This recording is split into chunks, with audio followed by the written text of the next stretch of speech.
Home for picks, props, and futures for tonight's action. Bettor Sports Betting wants to know what picks you're playing tonight. Tell us in the live chat on YouTube, Twitter, and the Bettor Sports Network app. This is Bettor Sports Betting with Fantasy Alarm's Dan Servodidio. What's going on, everyone? Welcome back into the Bettor Sports Betting Show here with Howard Bender. I am Dan Servodidio, here every day for you guys at 4 o'clock Eastern on the Bettor Sports Network app, YouTube, Twitter, Fantasy Alarm, YouTube and Twitter, wherever you're watching. We're glad you're showing up today and giving us some love. As you just heard, hit us up with any questions, comments, picks you guys got for today's Wednesday's baseball slate or any sport. We got tons of sports going on. Howard, how you doing, man? I know we both got some picks running already on this Wednesday early slate. Yeah, you throw in some daytime baseball, and there's always going to be some sweats. Now, the game that I'm kind of sweating right now, and I'm curious as to your take on it. I mean, it just started. It's the Braves A's game. Yeah. But the thing about this Braves A's series has been, I mean, it's been insane, right? I mean, the A's have won the first two games. I had the team total for the Braves on Monday, and that was terrible. And then you had the Braves yesterday on the team total, I believe, and that was equally terrible. So I actually went back to that game. I don't know how you feel about going back to a game like that, but I was like, listen, there's no way that we're going to deal with this. So I actually took the over in A's Braves for today with Caprillion against Jared Schuster. The over-under was 9. And then I've got Matt Olson on the hits plus runs plus RBI. It's got to be over 2.5. I mean, I wish there was only 1.5, but you know what? I mean, listen, Matty Olson can clear the deck with a single swing of the bat, and hopefully that's kind of where we end up. What about you? Yeah, so yesterday I think it was John and Pemba who had the over on the team total for the Braves. I did not. I just pawned it off on him, Pemba. He's not here to defend himself. I got you. Oh, because I was thinking back to my picks yesterday. I think I was on the Dodgers team total, which is, as you mentioned, that's a pick I went back to because on our show on Monday I had the Nats Dodgers over. And the Nats, as we were kind of referring to, the Nats offense did not do their part there. The Dodgers did enough. So yesterday, I just kind of singled out the Dodgers having success on offense, and that came through. The whole game went over, though, so I kind of wish I did go back to the well and take the over in that game. But so, yeah, I mean, this game, yeah, James Caprillion on the mound for the A's. I support this bet. I mean, the backing any game over that involves Caprillion on the mound right now is pretty much a safe bet. So you'd think the Braves offense is going to wake up at some point, right? I mean, the Braves offense could not be any worse than what we're seeing right now. And you know what? I mean, the funny thing is like, I kind of, looked back a little further. Braves have lost like 7 out of their last 12. They're definitely they're on the struggle bus at the time right now. But like you just said, I mean, I'm hoping that James Caprillion is the cure for what ails you, and we hopefully end up with a much better outcome for today. We're through 2 innings and it's scoreless, so I'm really starting to hate life right now. It's scoreless and hitless. No one's got a hit yet, so we'll see. We'll be monitoring that throughout today's game. So hopefully Olson's one of those hits that breaks that scoreless tie. We'll see. I'm on a couple plays too right now. Another game that just started up, the Pirates-Giants. I backed the Pirates on the money line in the first 5 with Mitch Keller on the mound. I mean, this dude has been so good this year, and facing a Giants offense that's is very targetable for pitchers this year. And I think Keller's a guy that can have success there. It's bottom of the second, and it's 0-0 right now, so we'll be keeping track of that. Another pick I have for a game that's starting up right now is or in about 5 minutes here is the Nats Dodgers, and I'm going back to the well with Freddie Freeman. I mean, I've been riding his hits, runs, and RBI prop for a number of days, going straight, and it's been working because he's on a hit streak. He's on an on base streak. Went 4 for 5 last night. I don't care that it's at 2.5 and it's plus money at 2.5. If you want to jump on that now, but he's been going over the 2.5 hits, runs, and RBIs without an issue. So I still like that. And that's coming up now. So 5 minutes to go there. I mean, he's facing a lefty today in Corbin, which, I mean, his better splits are against righties. So it's not totally ideal, but Corbin might be out of the game a little early. And then we get the bad Nats bullpen behind it. So I'm still on the Freeman here. Can't argue against the Freeman thing. I also have some action going on that Nats Dodgers game as well. But here you go. I'm kind of in a reverse sort of way with you. I'm taking the Nationals on the first 5 inning run line. They're getting 1.5. So I mean, yeah, Corbin is terrible. He has actually shown some flashes this year. Believe it or not, Patrick Corbin has only given up 4 more runs in an outing twice this season. Maybe it was 3 times. Might be 3 times. But he's actually pitched, reasonably well. It's Syndergaard on the mound for the Dodgers. Like, he's terrible. So to me, if you're going to give me for the first 5 innings, if you're going to give me that run line, and you're going to make it 1.5 instead of the usual half a run at minus 120. I thought that was a pretty slick bet. I like that. And I like the first 5 innings, just narrowing it to that because of the Nats bullpen is definitely one of the 10 worst in the league overall this year. And lately for sure. It's one of the reasons I've backed the Dodgers team total yesterday and last week or so. So I like that. Yeah. So those are a couple picks for you guys before that game starts up in about 4 minutes here. And we're monitoring multiple games. We got the Rays Cubs, the Guardians Orioles, Angels White Sox, and that's another game I have going right now. The Angels, I guess it cashed already. The Angels' first 5 money run line was plus 0.5 to basically be tied or leading, and they were winning at after 5 innings there, just fading Lynn basically. There we go. Get the cat. We're starting the day on a win for me. It's all downhill from here. We'll see. But fading Lynn has always been a favorite thing of mine this season. And how about Jaime Barria for the Angels? I mean, this guy, I thought he would struggle. I remember a couple of weeks ago we did a show and I mentioned fading the Angels because Barria was getting the start, moving from the bullpen to the rotation. But this guy's been pretty good in the rotation for the Angels, and he's been holding the White Sox. I mean, easy matchup here, but through 5 innings, 6 strikeouts, only allowed a run, and that gave me the win today.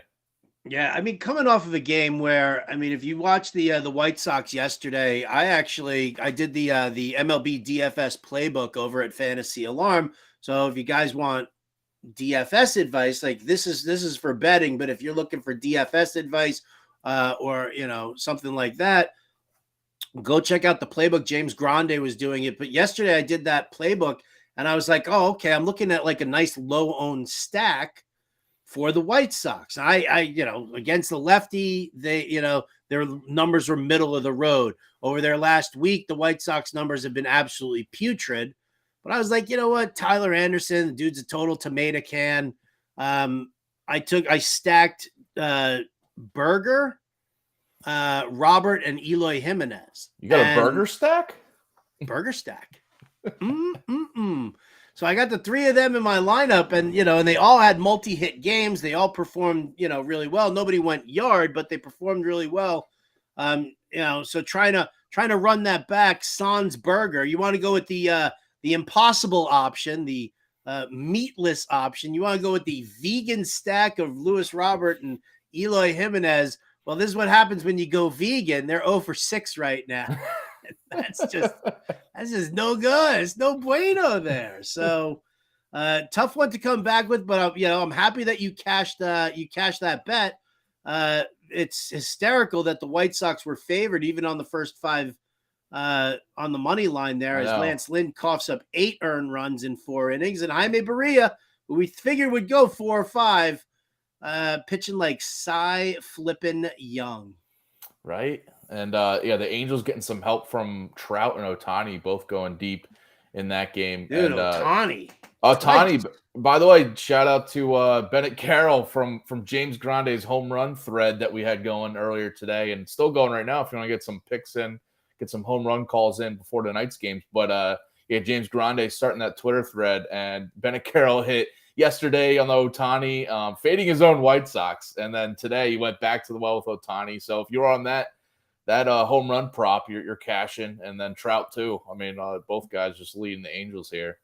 We'll get to some of our own home run calls a little bit later. And you mentioned the DFS playbook. Head over to Fantasy Alarm right now and get that all-pro package for DFS playbooks covering every sport, 10 different sports, giving you some betting picks. Howard Bender right here has our best bets for today, so go check that out before we touch on some here. But yeah, DFS playbooks, you would have gotten it for the early slate today, and for we'll have some value plays are up right now for the MLB playbook for tonight's slate, so go check those out. But Alarm 50 is the promo code there for 50% off your first 6 months. So yeah, get going on that right now, and we'll touch on some of those plays because I know they'll be kind of interwoven. I have a couple that are interwoven from the playbook and the value plays from some of my picks. So we'll definitely touch on some of those. Howard, let's get to some of our best bets for tonight's slate. We obviously got these games going on now, but we are looking towards tonight's games starting up in the evening after we get off. Yes, we are. And I'll tell you what, the game that I'm most focused on tonight is actually the Boston Red Sox. As you see right there on the screen, the best bet, Red Sox team total over 5.5 runs. Got that for minus 110. Where did I get that on? I think I got that. That was BetMGM that I did that. I mean, listen, it's James Paxton versus Luke Weaver. And obviously Paxton is irrelevant on the Red Sox team total here. To me, what I'm looking at is the Boston Red Sox at home right now have been fantastic. I mean, we're talking about like a near 300 batting average at home, 365 OBP at home. Really crazy numbers. I've got all the numbers posted in the article over here at Fantasy Alarm. How about this? 298, 363, 486 slash line for the Red Sox at home in 840 OPS. But here's the important factor. At home this season, the Boston Red Sox are averaging more than 6 runs per game. So wow. You're telling me that Luke Weaver, Puke Weaver? I mean, come on, man. There's no way Puke Weaver holds this really solid lefty-heavy lineup in there. So my best bet is the Red Sox team total over 5.5 runs. Maybe I got some props in there that we can discuss in a few, but I'd like to know what your best bet is, Dan. Yeah, I'll give it to you in 1 sec. For more context, that over-under is at 10.5 for Red Sox there, and the Red Sox are favored. So if you're looking at that team total, obviously you're more confident in the Red Sox adding to that over-under. You can see it posted here at 9, but it's raised up the last hour here. Over 10.5 is that total. So because James Paxton sucks too. Exactly, yeah. But you are at least Reds. You're more confident in the Red Sox part of that one, right? Yes. Yeah. Yes. My best bets are centered on the Marlins here. I'm going with the Marlins money line and the Marlins first 5 innings on the run line. So if they're trailing or if they're tied or winning at the first 5, I'm good with that. But some juice there on DK. But I like the plus money on the Marlins money line, plus 100. Fading Blake Snell here. He's got a 5.04 ERA, 5.39 FIP, and a 5.92 expected ERA this season. And the Marlins are top 5 offense against left-handed hitters this year. 351 WOBA, 122 WRC plus this season. Over the last 2 weeks, it's even better. 379 WOBA, 141 WRC plus. So that matchup I love. And then on the other side, we got Braxton Garrett for the Marlins. You know, his overall numbers this year aren't particularly strong when you just look at it, but he's been trending up lately. 291 ERA over his last 4 starts and a 165 ERA over his last 3 starts. and he settled down after blowing up for 11 runs against the Braves at his first outing of May, which really skews his stats overall. I mean, giving up 11 earned runs at any start. But if you take that one out, he's actually been a solid pitcher this year, and he gets to face a Padres offense that's bottom 10 in the league on the road this year with a sub 300 WOBA, and also just hitting 216 against lefty-handed pitchers over the last 2 weeks. So I see both these matchups, and it's just pointing me to the Marlins here. And I like the plus money on the money line. A little worried about the bullpens involved, but I still like it. Yeah, the bullpens are always an absolute nightmare there. But I mean, listen, you know what? I mean, for the plus odds, I think it's definitely worth the shot. I mean, San Diego really, throughout the season just has not been the offense that we had thought. I mean, even when you brought back Fernando Tatis Jr. Now, obviously, Machado with the hand issue coming in and out of the lineup. But yeah, I mean, it's a very top heavy lineup for the San Diego Padres.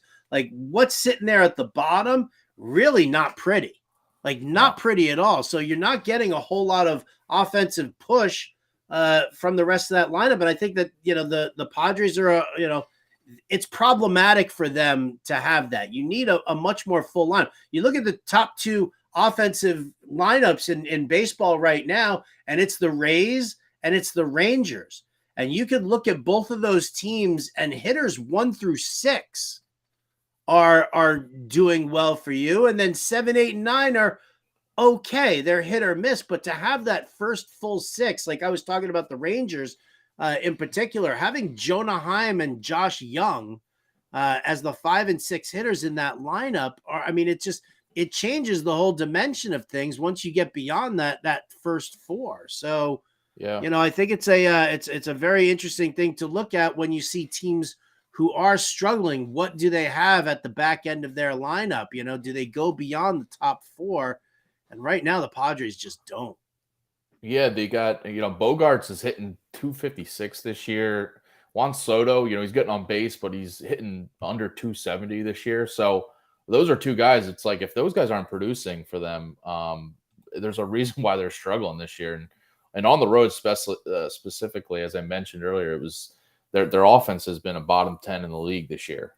So they can light it up at home, but when on the road here. And by the way, so last night or yesterday, Marlins Padres, it was 4-4 in the 9th, and then Dylan Floro exploded for 5 runs allowed in that 9th inning. So the Padres, they won 9-4, but I think that stat line is definitely skewed a little bit in the Padres' favor. They didn't score 9 runs in the game, really. It was more they were held to 4 runs and then just kind of got lucky with a blow up by a pitcher. So, but yeah, I like the Marlins to bounce back from that one and take the win here.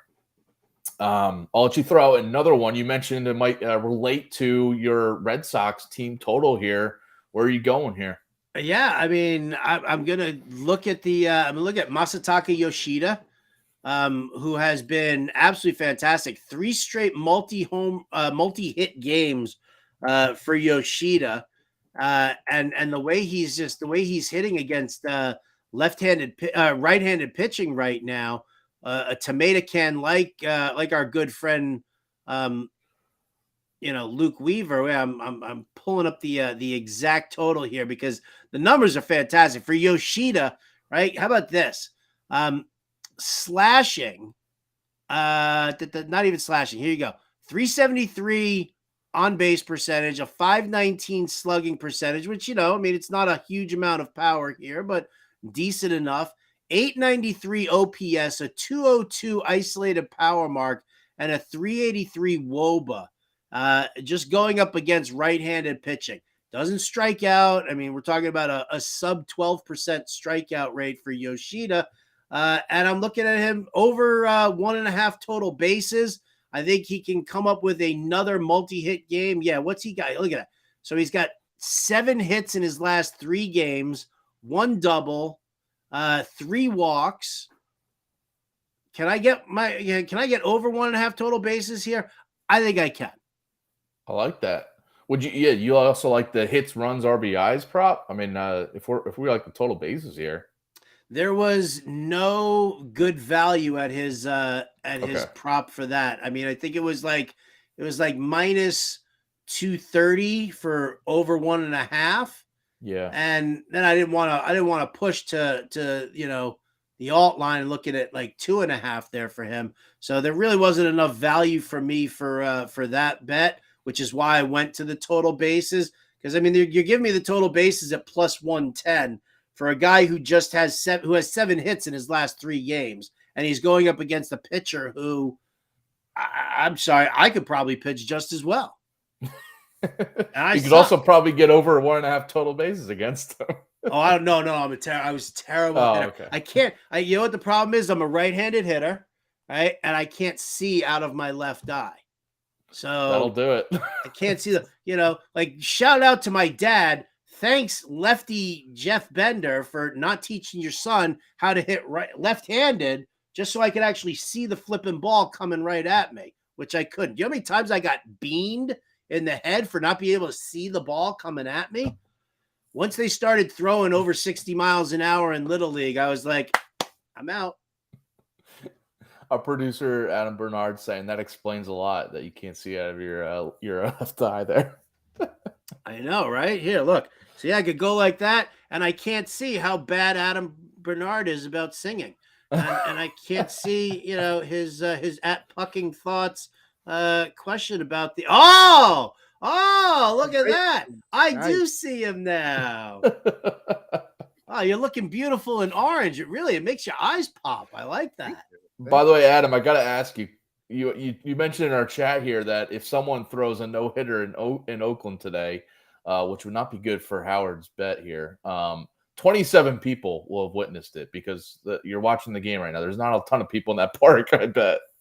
I mean, at 12:30 local first pitch in Oakland, I mean, it's not going to get a great attendance to begin with. I mean, geez, you could stretch your legs out there for today if you're there. That's for sure.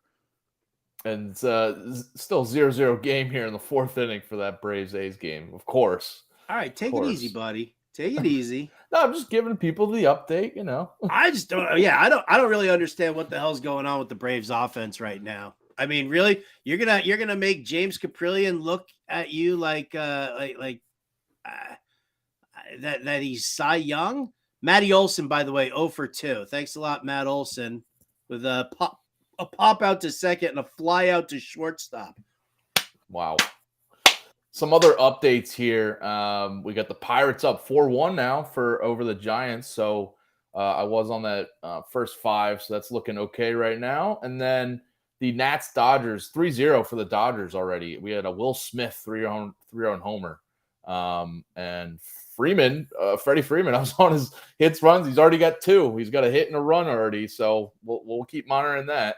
But the Nats can do some damage. They haven't even they've gotten up once, I guess, but they could still do some damage against Syndergaard to have your bet come back for that first 5. They only need to be trailing by 1, right? In the after the first 5, so they can make it back. Look at flipping Patrick Corbin, right? Like, I mean, this dude. Here's the frustrating aspect, and this is where betting baseball becomes a much more difficult task than I think a lot of people tend to recognize. Like, all right, Corbin got rocked by Kansas City in his last outing before that. But look at this. So he goes up against Detroit, 6 innings, 2 earned. He goes up against the Mets, 6 innings, 2 earned. He goes up against the Giants, 6 innings, 2 earned. Goes up against the Cubs, 7 innings, 2 earned. Right? 5 1/3, he only allows 3 to Pittsburgh. 6 innings, he gives up 3. Like, I mean, this is massive quality starts coming out here. And immediately he gives up 2 home runs, 1 to Mookie Betts and 1 to Will Smith to start this game. Down 3-0, doesn't have a single out, and flipping JD Martinez is now sitting there on first base because Corbin walked him. Wow. Kill me. Just kill me now. Oh, I won't do that because I need you to finish the show here with me. But we'll be keeping track. I mean, dude, the Corbin. But on the other side, I'm not trusting Syndergaard to hold this lead. So And the Nats offense has been quietly pretty solid against right-handed pitching. That's why I targeted them a couple days ago with the over in that game, the Nats Dodgers. They came through last night, had a good game, but yeah, I think they can get to Syndergaard here. Don't patronize me, Daniel. I'm just trying to be on your side here. I appreciate that, but it's not working. Patrick Corbin sucks. Sucks. I'm gonna throw out another bet here, and gotta give a shout out to Colby Conway, who's on the MLB DFS Value Plays article for today. Gave out a ton of picks for the early slate and the late slate. So if you're playing on this late slate, get in that All Pro fantasy alarm package and get the value plays. And one player he's mentioned, he's actually the cover athlete for that article, is Jake McCarthy. A cheap play on DFS if you want to go that route, but I like his stolen bases prop plus 260 to get a steal tonight. He's had 5 stolen bases since being called up from the minor leagues. He got sent down for a month, but he's back from AAA, and he's got 5 steals over his 5 games back, including 2 in back-to-back games over the last 2 coming into tonight. And, it's clear the Diamondbacks, I read a couple articles on this, the Diamondbacks they want him to run. They're looking for him to run. It's basically him and Corbin Carroll who are their speed guys. They're looking for both of them whenever they're on base to make some moves and get the offense rolling that way and use their speed. And McCarthy had success the last couple games, and since coming up from the minors, he's been doing it. And this is a fade of Dinelson Lamet too, because this guy is coming off the IL for his first start this year for the Rockies here against Arizona. Was bad early this year as a reliever. 12.66 ERA, 2.44 WHIP. Who knows what we're going to get from him tonight, but I doubt he's going to be that great. I can see the Diamondbacks having success here, so I think McCarthy's going to be a part of that. And even with Lamet out of the game, which he might not last that long, the Rockies bullpen has been pretty bad. Second worst ERA over the last 2 weeks, and third worst fit too. So I think McCarthy, as long as he gets on base, I think we're good for a stolen base here because he's going to be running, and he doesn't get caught that often. No, he doesn't. And, to your point on that, now on Friday, they published this past Saturday, my article in the New York Post. I was doing a breakdown of stolen bases because I said Jake McCarthy's on his way up, and you're going to want to invest in him, especially if you're looking for stolen bases, because stolen bases is a very movable category in fantasy. So fantasy owners, need to pay attention to that. But what I love about this bet is here's the weave of fantasy and betting content in there together. Is that what we're seeing with Arizona right now?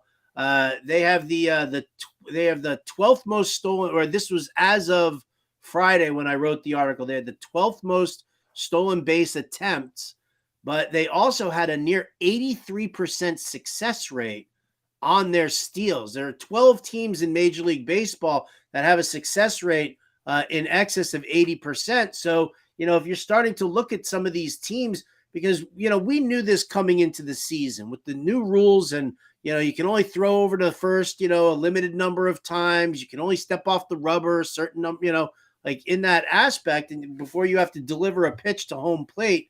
And so teams are being a lot more aggressive on the base paths. So if you do look and you see, what these teams are doing, and I mean, here you go, the most aggressive: Pittsburgh, Tampa Bay, Oakland, believe it or not, Cleveland, and Baltimore. Those are your top 5 teams in stolen base attempts right now. And then if you're looking at teams with high success rates, and where a bet like this for Colby can come into play, you look at, Oakland sending guys left and right because, they got nothing to lose. Cleveland, that team is built for small ball like that. Baltimore does it as well. Miami does it. Arizona, these are the teams where a bet like this definitely makes sense. It's kind of like betting a home run prop. I think, you're looking at very similar odds, but if you're looking at the way, how aggressive teams are with stealing bases this year, we're on pace to have the most that we've had since I think it was like 2013 or 2014. We're looking at the most stolen bases since then. And then if we start to increase that pace, we could have the most stolen bases that we've seen since 1999. So that's why I like betting that stolen base prop. So kudos to Colby for throwing that, or kudos to Colby for throwing that into the value article. Kudos to you for taking that stolen base pick. Good job. Well, yeah, I mean, I got to give credit to Colby because I was editing and posting his article earlier today and just reading through it and seeing that prop or prop possibility. I mean, this is just a value play, so you could go with. You can even look at his total bases or his hits, runs, RBIs. But I like the fact that he can just get on base, whether it's a walk or a hit, and steal a bag. So yeah, I'm looking at that. By the way, he's Corbin Carroll for the D-backs. You mentioned that this team stealing a lot of bases, a lot of stolen base attempts. He's got 16 on the year, the team leader there. But second on the team is McCarthy with 7. As I mentioned, he's got 5 in the last 5 games, and he was down in the minors for a month. So ever since he's come back up, they're letting him run. So looking at that pick. And by the way, I'll throw this out there too, because I'm on the Diamondbacks first 5 run line, minus 125 on DraftKings to be leading after 5. I like this, fading Dinelson Lamet here, and I'll do it with this whole offense, not just McCarthy here. Lamet coming off the IL, as I mentioned, in his first start, threw 10 innings of relief early this year for the Rockies. And I mentioned that the bad 12.66 ERA, 2.44 WHIP this year. I doubt he's going to turn a corner and have success tonight in his first start. He hasn't started a game this year. He started in some rehab appearances, but this is a tough environment on the road to go to the Diamondbacks here, who have been really good against right-handed pitching, a 331 WOBA this year, and a low 18% strikeout rate against righties this year. And during the month of May, they've been even a little better. Arizona's got a 338 WOBA against righties and about a 20% strikeout rate. So still holding firm there. And the other side, we got Tommy Henry for the Diamondbacks. He's been up and down this year, but I see a better outing here because of this matchup. The Rockies on the road, but especially against left-handed pitching this year, they're among the league's worst. 294 WOBA. And a league worst 68 weighted runs created plus this year against lefties. And over the last 2 weeks, it's been even worse, a 50 WRC plus and a 267 WOBA against lefties. So I see Tommy Henry having success here, leading the Diamondbacks just enough. I think he's going to get plenty of run support against Dinelson Lamet here. Yeah, listen, I'm not going to go against your call on that. Dinelson Lamet was a novelty a couple of seasons ago, right? I think a lot of the fantasy community was in on him, but yeah, I'm happy to bet against him. I'm happy to bet against the Rockies on the regular. I think that's perfectly fine. Perfectly fine. Yeah. Listen, you know what? The run line is cash for the last 2 straight games for Arizona, and I've bet it each day. I was looking at that for the full game run line. I just kind of limited to 2 runs here, or for the first 5 innings. Oh, you just did the first 5. Okay. Yes. Either way. But I did look at the run line because they've as you mentioned, they've cashed the last 2. And I backed you on Monday when I think you threw it out on the show, and that was the game we were tweeting back and forth at each other because it didn't start out great for the Diamondbacks, but they made a strong push as soon as our show ended. They scored like 5 runs straight and did not look back in that game. So yeah, we know fading the Rockies is always a good idea, and the Diamondbacks have been getting it done. So yeah, I don't mind looking at the run line for the whole game. I'm looking to see what that is right now. I mean, they were minus 155 on the money line too. If you want to look at that, that's not too bad, but plus 110 for the run line if you want to go that route for the Diamondbacks. I'll stick with your first 5. I'll be happy with that. All right. Stick with your first 5 and your Jake McCarthy stolen base prop. Listen, I'm gonna dump more crap onto you here with the Red Sox game. So you know what? I mean, listen, but there's nothing wrong with that. There's nothing wrong with latching on to a game if you truly believe that you've got a good read on it. Yeah. if you know the pitchers, if you know where you want to go, if you feel like you've got a solid read on a game, take advantage of it. Now, yes, could something blow up with the fact that the Braves and the A's are knotted at 0 with with in the top of the 5th inning? No, I mean that kind of happens, but listen, I'm looking at that Red Sox game, and this is like, if you've got that good beat on the game, that's where the same game parlay helps you out and kind of boosts your odds with that. Now, I didn't do any same game parlays on it, but I've got Matt McClain, shortstop for the Reds. I've got his hits plus runs plus RBI over 1.5 at -120. He's leading off. Again, James Paxton has been, I guess atrocious is probably a little harsh, considering that he's actually pitched okay here. Not that he's like, I think he's thrown 2 starts right now, 1 shorty, kind of warm up, and then 1 actual start.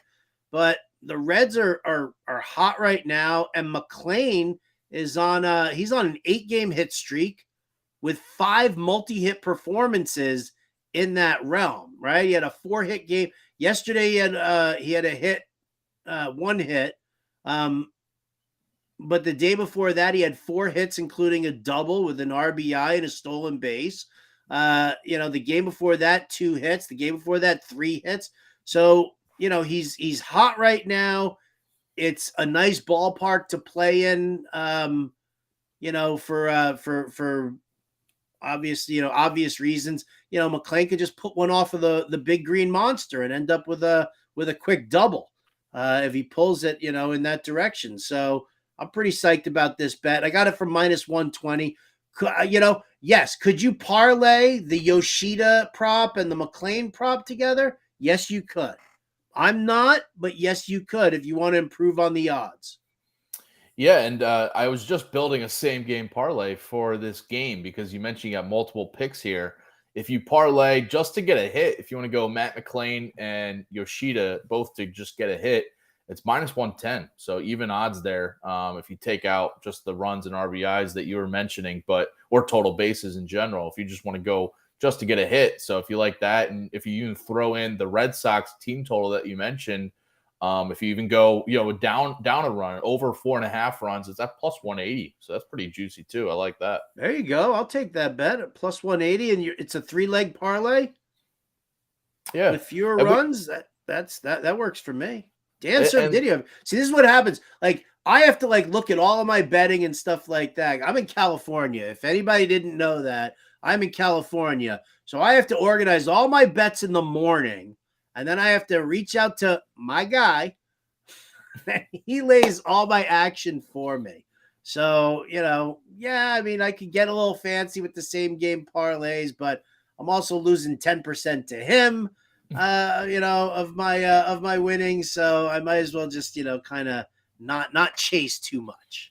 Yeah, this is more for everyone that is interested in mobilely betting this. Maybe you're going to the Red Sox game here tonight. You want to get some action on it. I know we got mobile sports betting legal in Massachusetts now, so I know people will be doing that. But yeah, if you're like Howard was saying though, if you're high on multiple picks in the same game, and you can kind of, like I said, you can kind of lay the juice a different way and say, all right, let's just get Yoshida to get a hit. Let's get McClain to get a hit, because both of those are like -225. Obviously, you wouldn't just bet that straight up, but if you just parlay those together, and then even add in Howard's picks here of like, all right, total bases, hits, runs, RBIs, go with multiple ways, and if it cashes, you're hitting big. So, yeah. But also, Howard, how do you feel about parlays? Because obviously, if people have been betting sports and for betting for baseball or any sport really, but the parlays are, if people don't know, is that sports books are trying to get you with parlays, because it's just obviously a lesser chance of happening. They juice up these big odds of, especially with the NBA playoffs. I saw these big ones. It's like, all right, Jimmy Butler, Jason Tatum to both score 30 plus points, that kind of thing. Like, all right, it probably won't happen, but people want to bet that stuff. How do you approach the parlays if maybe it's a play like right now we were talking about where you're pretty confident about both those players doing well, or if you're looking for the juicier odds, the plus 300 parlays, that kind of thing? So here's the thing, and you're right. This is where the books make all of their money, because everybody, I mean everybody, even smart, sharp bettors out there will still go into a run where they'll chase the long odds for the same game parlay. And I've been very vocal about this because, since, gambling was being legalized throughout the states, because they prey upon the get rich quick scheme. And unfortunately, and this is definitely an indictment on our society, is that everybody wants maximum return for minimal work. And betting, and this is what all the anti-bettors turn around and they say, that everybody's chasing this dream and they're just going to lose their shirt and it's going to, be even worse. And I agree with them in the sense that there needs to be better education about it. And chasing these parlays, I want to say there was somewhere in the neighborhood of I want to say for like $1 billion in betting, there was somewhere in the realm of like 12 to $16 million bet in same game parlays or some form of a parlay. And it's much harder to cash. You need things to happen. Just go ask any sharp bettor about, their parlays. How many times have you seen somebody, on a 3 or 4 leg parlay, they lose one of the bets? And that's just a loss. There's no partial credit. I mean, sure, some of the books will be like, oh, well, things like Prize Picks, or, they'll be like, oh, if you get 2 out of 3, or whatever. There's sometimes the books will try and be generous and they'll say, well, we'll, if you miss that parlay, we'll still give you, a bonus bet, feature for doing that whole thing. Yeah. You're chasing long odds. You're making it much more difficult for yourself in order to make that happen. It's okay to do it every so often, but don't get crazy with it. Like, you see all these people, and you'll see it like gambling Twitter and everything like that, where it's like, oh, so-and-so hit a 12 leg parlay at plus 5,266. Ask that person how many times they've cashed a 12 leg parlay to begin with. It's just, you're chasing long odds. You're chasing money. It's not the way to do it.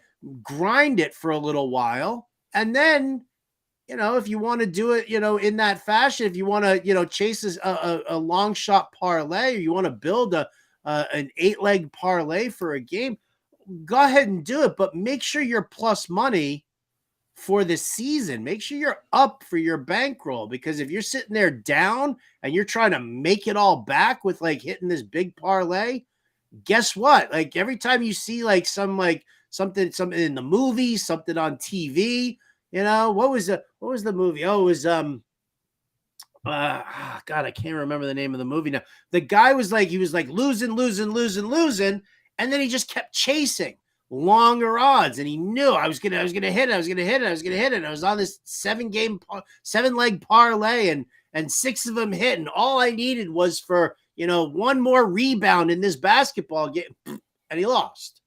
So was it Uncut Gems with Adam Sandler? No, it wasn't. It wasn't Uncut Gems. It was definitely, it was more of a low key movie. Uncut Gems was fantastic. Uncut Gems, I watched that with nothing but like riddled with anxiety the entire movie. Yeah. I was like, ugh, like that's the grimy side of gambling right there.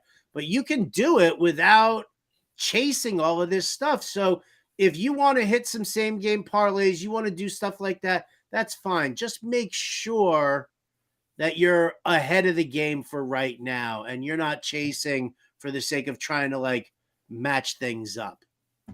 That's that's my call. No, that was a great rant there. I mean, not even a rant; it's just truth right there. So if you if you want to know about parlays, that's what it is. And also, just to add on, it's like, don't throw multiple unit bets at these big parlays with these big odds. Those things are, you want to throw like half a unit or a quarter of a unit at, or whatever your betting unit is. I mean, you want to try it, but you don't, just because it's juicier odds, you want to make, thousands of money or whatever, thousands of dollars. You don't want to throw multiple units at it. So that's how these sports books are making their money, because people see those odds, are like, oh, if I throw $100 at this bet, maybe it'll, I could cash big, but chances are you'll lose. So, and you'll throw $100 at the next big parlay.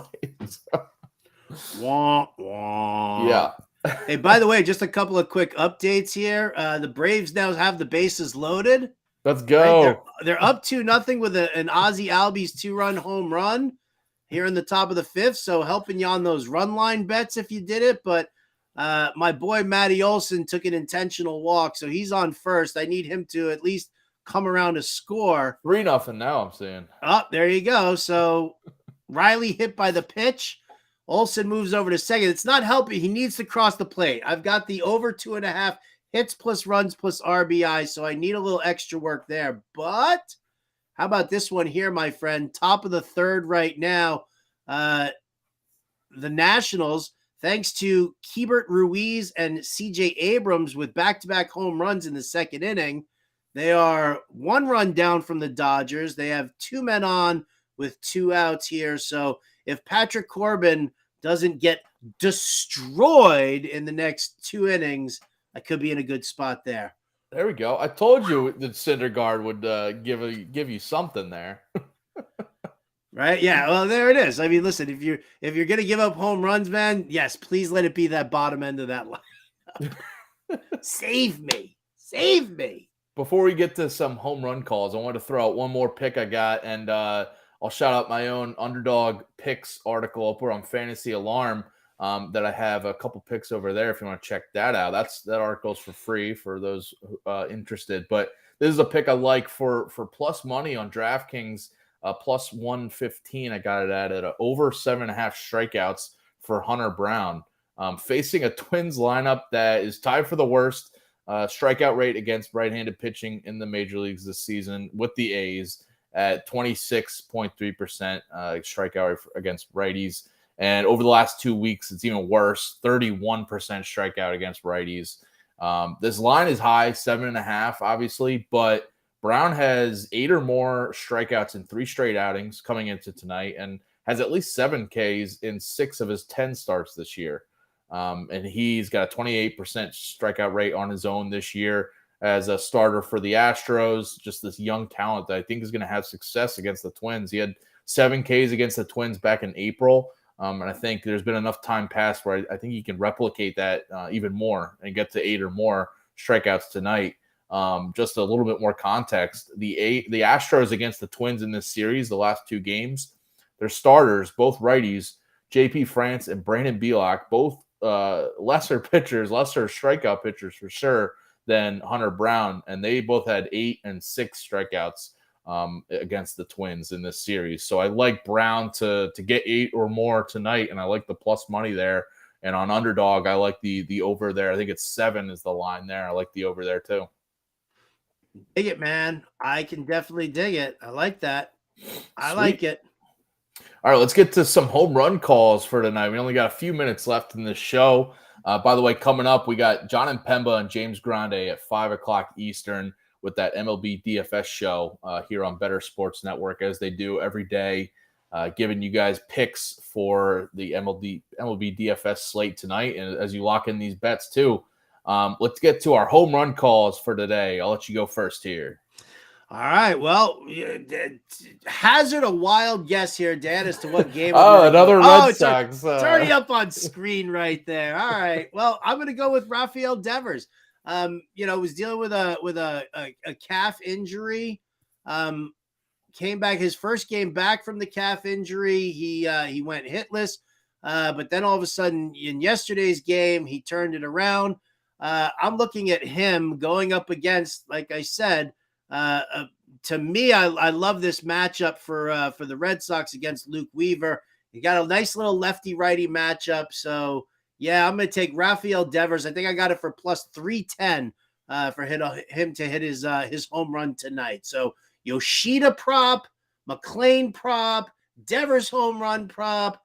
This game is just fixing to be 1-0 by the end of it. Either way, I would be tracking this live every at bat. I want to see what is going on here.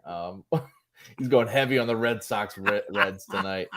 My home run prop is from a guy, obviously, an easy call here, but Pete Alonso. I mean, the guy plus 370 for Alonso right now. And he's a guy you've mentioned on Twitter and on the show of like seeing his odds kind of being free money at times because the guy's going to homer, if he hasn't already in a couple of days. And that's been the case. He hasn't homered in 2 games coming into the night. So I can see him going deep tonight.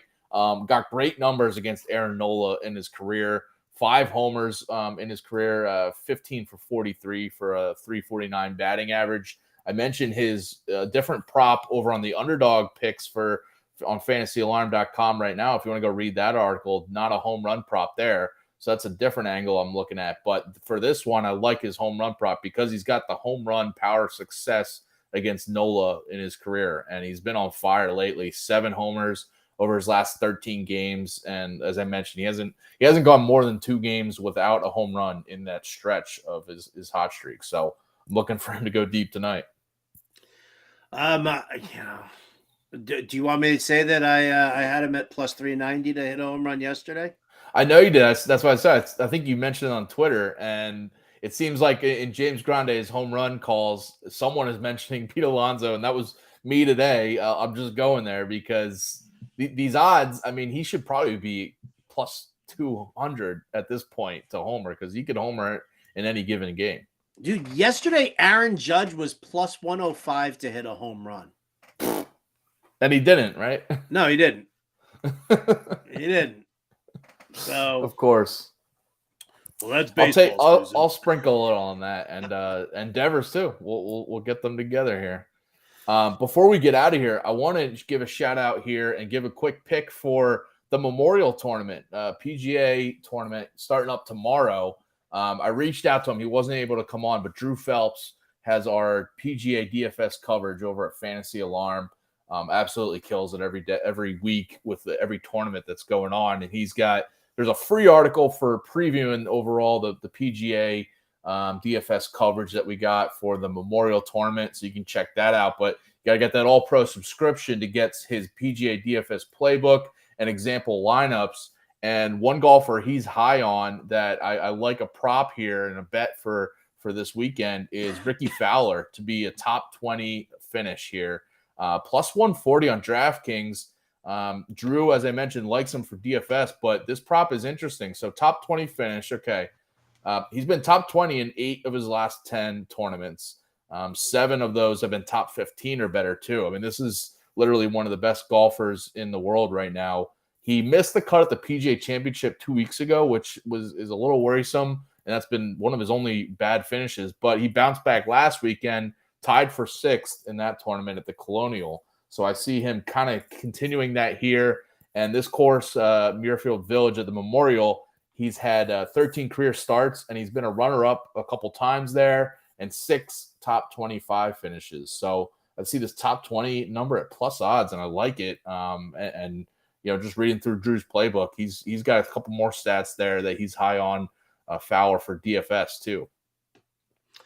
All right, listen, you know what? I'm in for it. I'm 100% in for it. I love the work that Drew Phelps does. I don't follow golf, so I don't bet what I don't follow. Like, you won't catch me betting on the NBA, and you won't catch me betting on PGA. You won't catch me betting on NASCAR, but I leave that to the experts. And Drew Phelps or Matt Sells or Adam Ronis or Justin Fensterman, I leave that stuff to them. So I will not speak ill of it, and I will not say that it's a bad call at all. That's fair. And yeah, so last night on the show with John and Pemba, I gave out a WNBA bet because I wanted to give love to Steve Pimental on this WNBA DFS playbook. And that bet missed by 1 point on the spread. So we barely missed on that one, but I'm a guy that doesn't usually bet on these other sports, but after just trying to get into cover different sports and just have a little bit of action, I'm not going big on these bets, but I like to have a little bit of action if I'm going to be tracking these sports. So yeah, we'll definitely we'll be rooting for Ricky Fowler here. By the way, coming up tonight, you can talk sports, Bettor Sports Live at 7 p.m. Eastern. You can talk sports with Lisa Ann and Rick Kamla. All the hot topics, picks from Ricky Props. We know he's tuned in on the NBA playoffs and just following all the live action, all these baseball games that we got going on that we got some bets on. So that's tonight at 7 p.m. Eastern on Bettor Sports Network, YouTube, and bettorsports.com, the app, and Twitter. So definitely watch Rick Kamla and Lisa Ann tonight. Howard, it's been great. We go long today, but we got a ton of picks that we're following.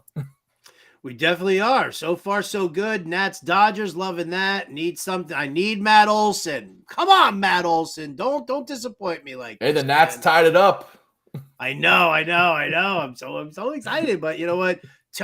You still got to sweat 2 full innings of Patrick Corbin, and that's never good for anybody. Well, hopefully you're sweating with Howard and you got that pick in for that one. And good luck to everyone tonight for your picks. We appreciate everyone tuning in here on the Bettor Sports Betting Show here on Bettor Sports Network. We'll be back tomorrow at 4 o'clock Eastern. So hopefully we see you there. Thanks, everyone. Bettor Sports Betting on the Bettor Sports Network.